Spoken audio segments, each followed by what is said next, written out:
जी हाँ प्यारे छात्रों आज की वीडियो में हम लेकर आ चुके हैं आपका जो अभ्यास प्रश्न पत्र सेट बी का हम कंप्लीट सॉल्यूशन इस वीडियो में बताएंगे। प्रश्न क्रमांक 1 से 23 तक का। ओके, तो ये आपको देखिए प्रश्न पत्र आपको मिला होगा प्री बोर्ड जो आपकी परीक्षाएं ली जा रही हैं आपके लिए ये as a question paper provide कराया गया है। तो देखिए इसका सॉल्यूशन आपको यहाँ पर आप देख पा रहे होंगे, ये आंसर लिखे हुए हैं। सबसे बेस्ट आंसर ये देखिए प्रश्न 6 आपको दिया गया है, ये प्रश्न क्रमांक 7 है ना, ये 8 है, ये 9 है, ये 10 है, सभी प्रश्न मिलेंगे। ये आपका प्रश्न 11 है, ये 12, ये 13 है ना बच्चों, आपको सभी प्रश्न मिलेंगे पूरे। देखिए आपके टोटल जितने भी प्रश्न हैं सभी क्वेश्चंस हमने यहाँ पर देखिए 22 है, 23 आपका निबंध है, तो सभी 1 से 23 तक आपको इस वीडियो में उत्तर मिल जाएंगे। और जो आपको ये PDF देखने को मिलेगी वो है PDF भी हम आपको इस वीडियो में प्रोवाइड कराएंगे।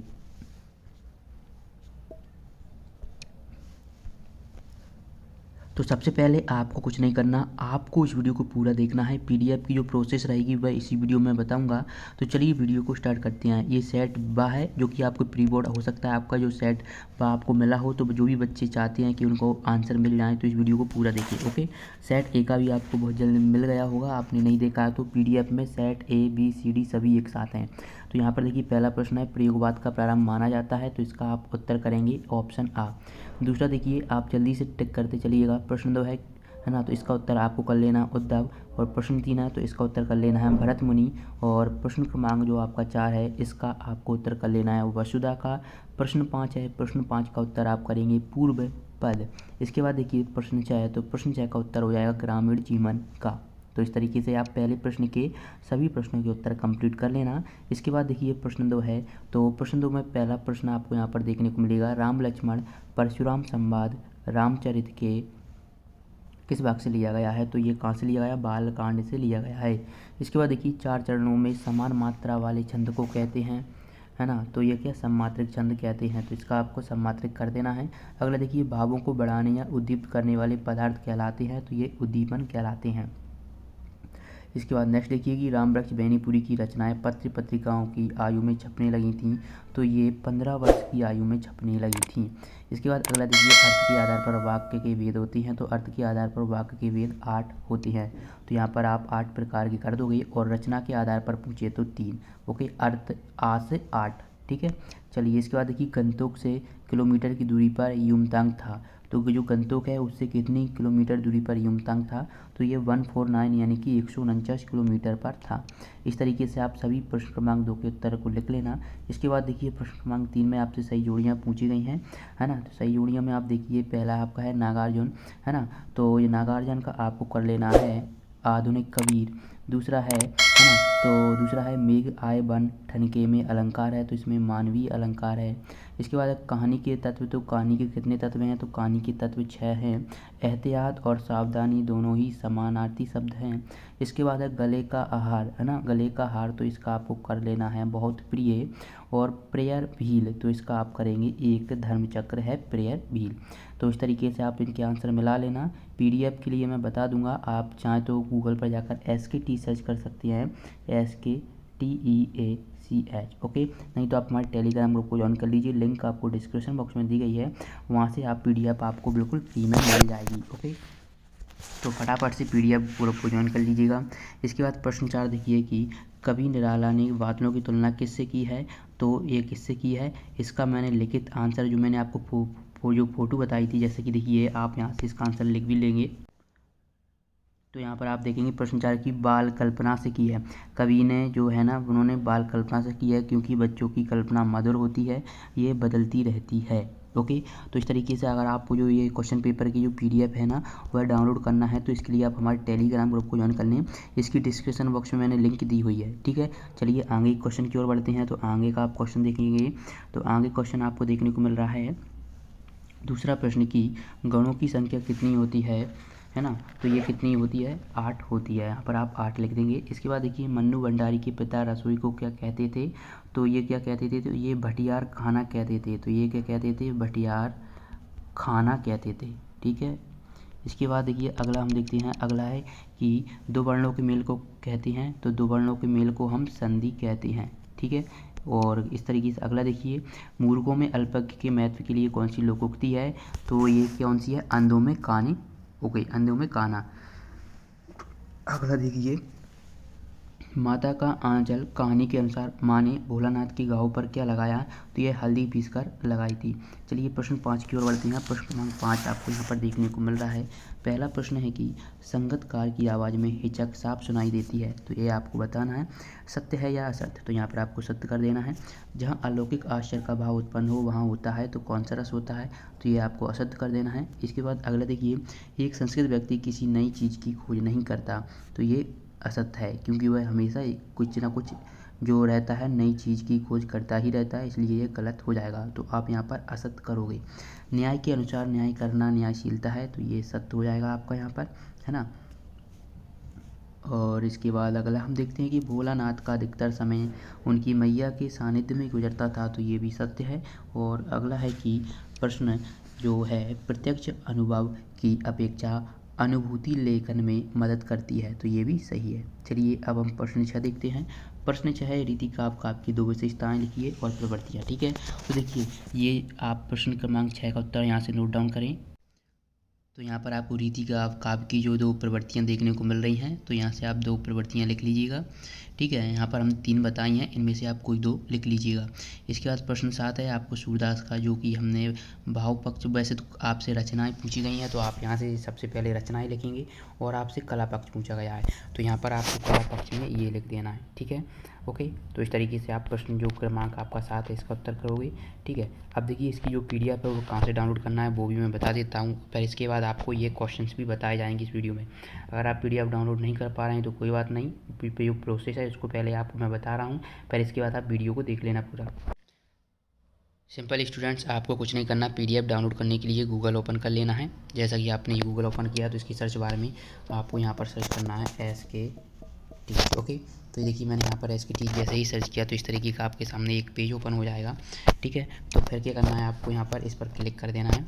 ठीक है, जैसे ही मैं यहाँ पर देखिए स्टूडेंट्स, यहाँ पर मैं क्लिक करता हूँ तो यहाँ पर आपको फ्रंट पे ही देखिए ये आपको यहाँ पर 10th हिंदी का प्री बोर्ड का पेपर दिख रहा है, 10th साइंस का। अब मान लीजिए कि आपको पेपर नहीं दिख रहा हो ये, तो आपको नीचे स्क्रॉल कर जाना होगा, या फिर आप कोई सी भी 10th क्लास की एक पोस्ट पर हो, चाहे हिंदी हो चाहे इंग्लिश हो साइंस हो, उस पर क्लिक करोगे ना तो सभी जो लिंक है ना वो वहाँ पर डाउनलोड PDF लिंक दी गई हैं। चलिए हम आगे के प्रश्नों के उत्तर भी देख लेते हैं। अगर आप डाउनलोड करना चाहते हैं तो यहाँ से आप डाउनलोड करके देख सकते हो। ओके स्टूडेंट, तो हमने प्रश्न क्रमांक 6 और 7 कंप्लीट कर लिए हैं। फिर इसके बाद प्रश्न क्रमांक 8 है, गोपियों के अनुसार राजा का धर्म क्या होना चाहिए, इसका उत्तर देखते हैं। तो यहाँ पर आप देख पा रहे हो इसका उत्तर, गोपियों के अनुसार राजा का धर्म उसकी प्रजा की हर तरह से रक्षा करना होता है तथा नीति से राजधर्म का पालन करना होता है। एक राजा तभी अच्छा कहलाता है जब वह अनीति का साथ न देकर नीति का साथ दे। ओके, इस तरीके से प्रश्न 8 का उत्तर कर लें। इसके बाद है प्रश्न क्रमांक 9, कवि सूर्यकांत त्रिपाठी निराला की आंख फागुन की सुंदरता से क्यों नहीं हट रही है, लिखिए।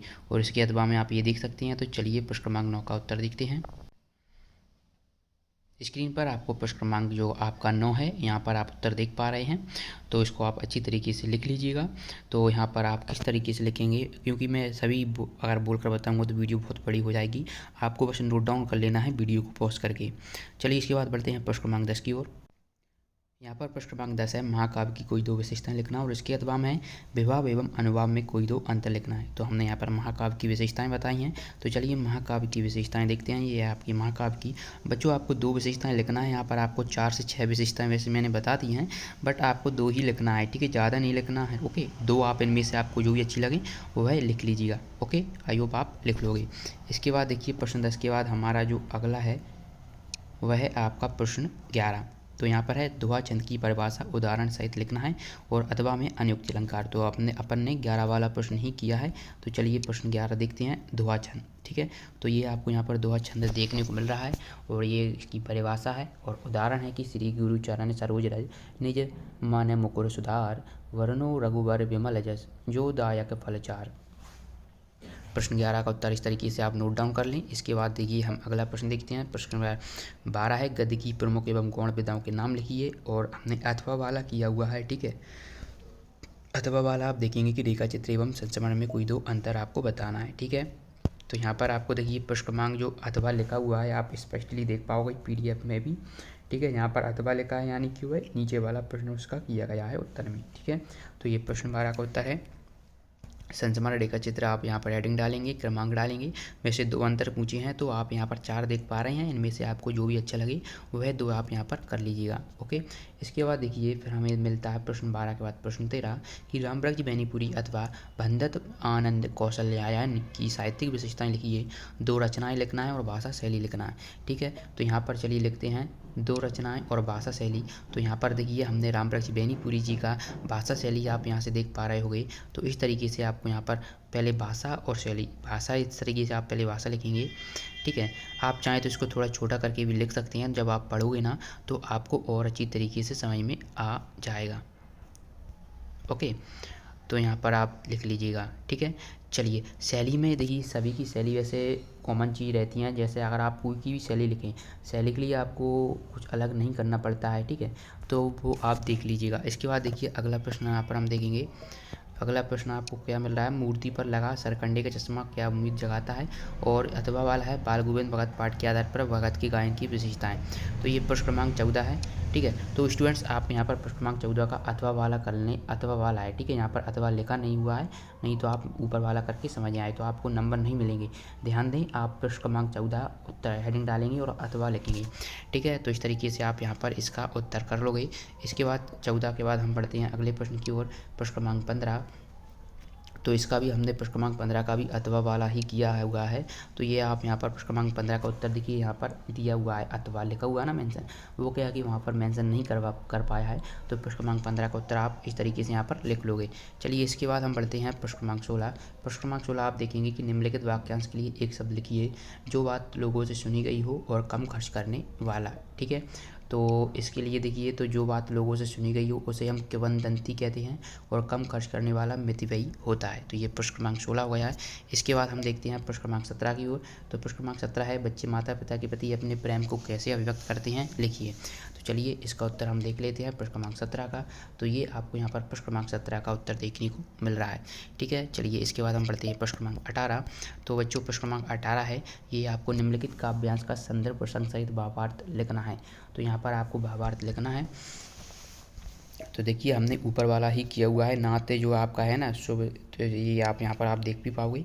नाते शुंभ धनु भंजन यारा हो जई केऊ एक दास तुम्हारा, आयसु कहा कहू कई मोही, सुनि रेसाही बोले मुनि कोही। तो इसका आपको लिखना है। तो देखिए ये भावार्थ आपको यहाँ पर देखने को मिल रहा है बच्चों। इस तरीके से आप इस प्रश्न, जो प्रश्न आपका कौन सा है, ये 18 है। 18वें प्रश्न का उत्तर यहाँ से कर लेना है। PDF के लिए मैंने बता दिया है आपको क्या करना है। ठीक है, और आई होप आपको ये वीडियो पसंद आ रही हो तो वीडियो को लाइक जरूर कर दें, दोस्तों के साथ शेयर कर दें। आपके लिए बहुत मेहनत की जा रही है। ठीक है, प्रश्न 18 के बाद प्रश्न 19 है। तो देखिए 19वां वाली अभी मिला नहीं है मुझे। ठीक है, जैसे ही मिलता है मैं आपको बता दूंगा। तब तक आप क्या करें, जितने भी प्रश्न मैंने बताए हैं उनको याद कर लें। ठीक है, और उनको अच्छी तरीके से, क्योंकि ये आपकी वार्षिक परीक्षा के लिए बहुत ज़्यादा इंपॉर्टेंट है। और ये वेबसाइट पर जो है www.skt.com, उस पर आपको इसके आंसर मिल जाएंगे 19 का। जब तक हम 20वें प्रश्न का उत्तर देख लेते हैं। विज्ञापन किसे कहते हैं, यह अथवा वाला किया हुआ है 20वें का। ठीक है, तो चलिए देखते हैं 20वां प्रश्न है अथवा लिख लेना। ठीक है, विज्ञापन किसे कहते हैं, तो यहाँ पर आपको पहले विज्ञापन की डेफिनेशन मिल रही है, फिर इसके बाद विज्ञापन लेखन में ध्यान देने योग्य बातें। तो ये आपको यहाँ पर विज्ञापन लेखन में कुछ ध्यान देने योग्य बातें आपकी स्क्रीन के सामने दिख रही हैं। ओके, चलिए इसके बाद हम बढ़ते हैं अगले प्रश्न। देखिए 20 के बाद फिर आपका 21 आता है। 21 और अभी मैंने ना प्रश्न क्रमांक 22 का उत्तर बता रहा हूँ। 21 का जो आपके 2 गद्यांश रह गए हैं वो आपको उत्तर PDF में मिलेंगे। ठीक है, 22वां प्रश्न आप इस तरीके से देख रहे होंगे, आप चाहें तो इस तरीके से भी कर सकते हो। ठीक है, ये है। ठीक है, निबंध और 2 गद्यांश जो है ना संदर्भ प्रसंग वाले, वह आपको वेबसाइट पर मिलेंगे। ठीक है, वेबसाइट की लिंक मैंने डिस्क्रिप्शन बॉक्स में दी गई है। अगर आपको कोई भी प्रॉब्लम आती है तो आप वहाँ से जाकर कर लीजिएगा। मिलते हैं नेक्स्ट वीडियो में, धन्यवाद।